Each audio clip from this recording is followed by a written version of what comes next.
মানিকতলার মুরারিপুকুরের বাগমারি রোডে দেখা মিলল বিপজ্জনক বাড়ির এক পাশ পুরো হেলে পড়েছে আর তার পাশাপাশি আরও দুটি বাড়ি সামান্য হেলে পড়েছে।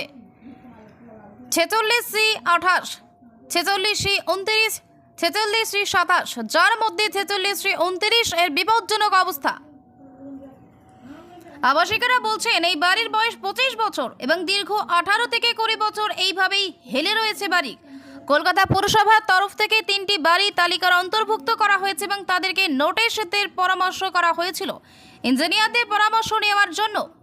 সেই মতো আবাসিকেরা জানাচ্ছেন তার ইঞ্জিনিয়ারদের সঙ্গে কথা বলেছেন, তবে ইঞ্জিনিয়াররা জানিয়েছেন বিপজ্জনক তেমন কিছুই নেই। যেহেতু বাড়িতে হেলে পড়েছে তাই কিছুটা মেরামতির দরকার, সেক্ষেত্রে কোথাও থেকে যদি তাদের অর্থনৈতিকভাবে সাপোর্ট দেওয়া হয় সেক্ষেত্রে তারা বাড়ির রিপেয়ারিং করার কথা ভাববেন, আর তা না হলে এভাবেই তার এই বাড়িতেই থাকবে।